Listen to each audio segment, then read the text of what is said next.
We all know how rubbish Auckland Rugby's Mitre 10 Cup run has been in the past. But this year, the team managed to turn an 11-year losing streak, 11 years, around to become champions. Part of that was tackling emotional intelligence, not just the tackling bag, resilience and leadership off the field. Now, I know I talked him up, Dr. Paul Wood, as working wonders with this team. But seriously, that's the sort of thing we do. But we're going to limit his role. Now, he wasn't that great. He wasn't that great at all. But they won, and they did something different. They talked about leadership, and they talked about mental capacity and resilience. And Dr. Paul Wood was the man that did all this. He'd love us to limit it, but we're not going to. Nice to see you, Paul. Thanks for coming in. Yeah, great to be on. OK, so, of course, these guys are good rugby players. There's no doubt that's why they're on the team. Mentally, though, when you got hold of them, what did you see? Oh, look, I think I saw a lot of people who wanted this to be a different season.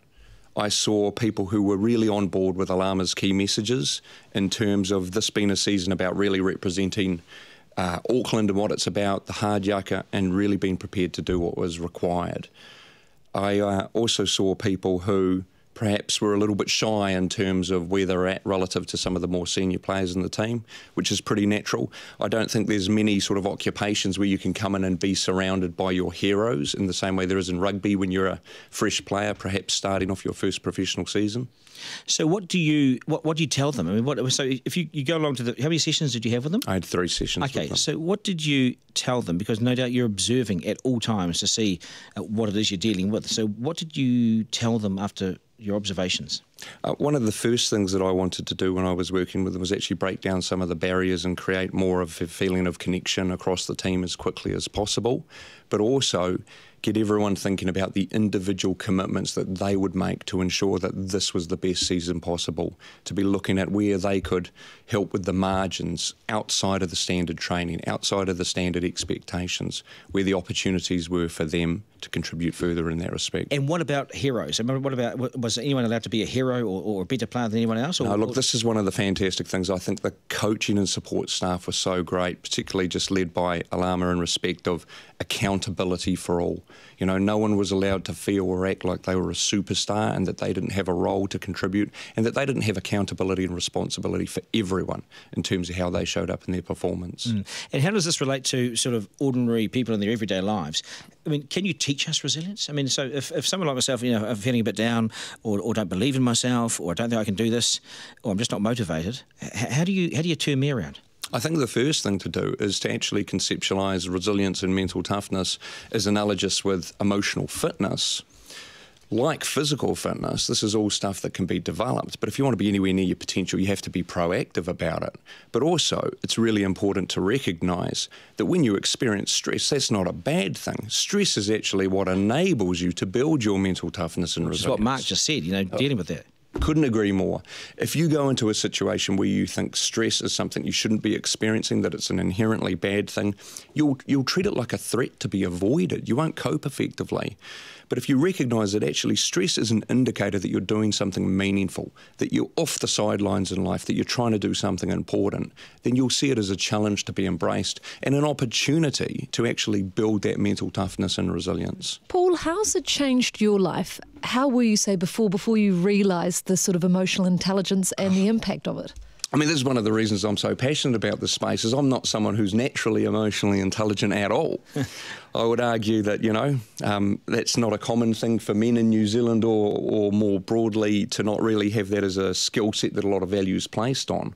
And I was someone who certainly grew up making really bad choices based on really unhelpful ideas about my own emotions. Oh, as a man, I shouldn't feel anything I'd associate with weakness or vulnerability. You know, I shouldn't feel stressed. I should always feel in control. I should always feel I can stand on my own 2 feet. I should always be happy. Whereas those are completely unrealistic ideas which actually make it harder for you to be effective.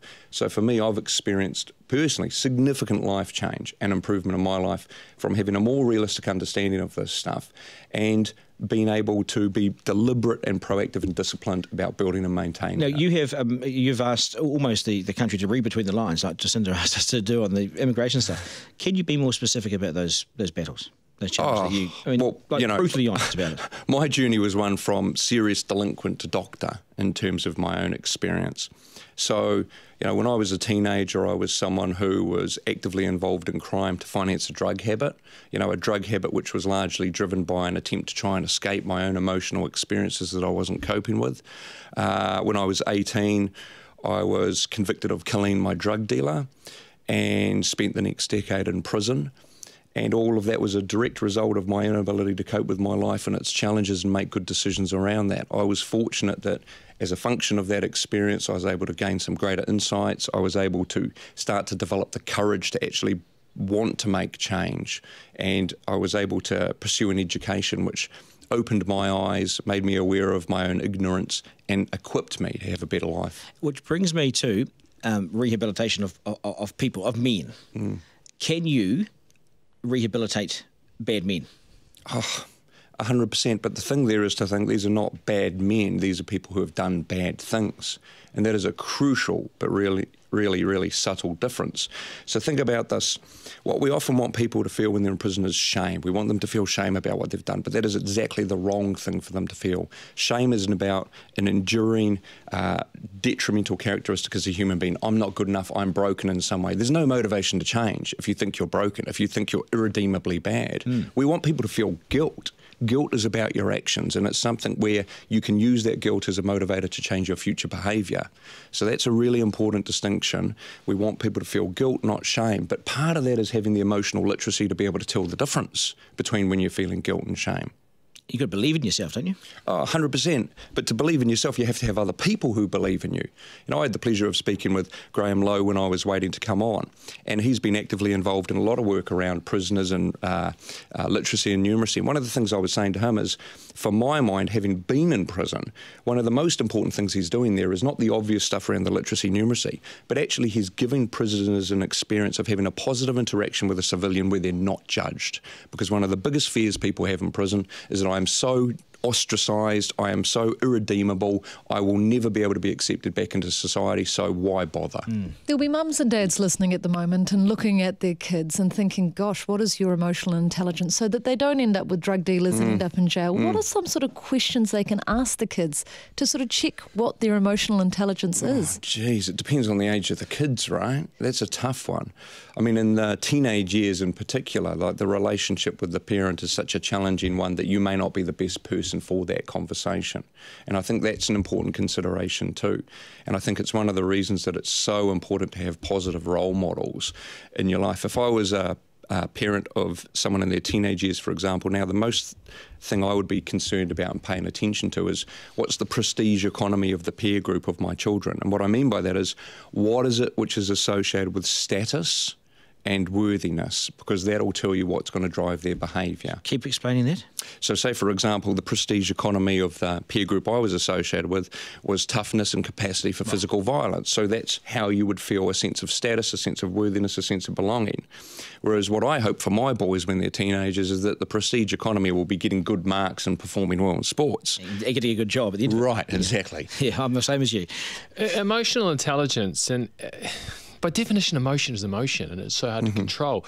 So I know, you know, in my days in sport, we used to talk about you recognising when you're descending, when you're moving along the red line, get yourself on the blue line.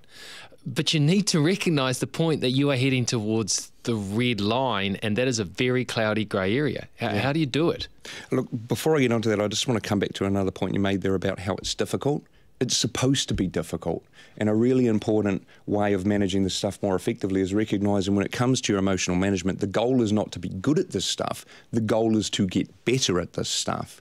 And what that means is that when you fail to control your temper, when you fail to do what you want to do in terms of managing your emotions, that's not a judgment against you. That's just an opportunity to learn and grow and get better. And that is a really important thing to be focused on, because your brain will not enable you to always feel happy, to always be emotionally in control.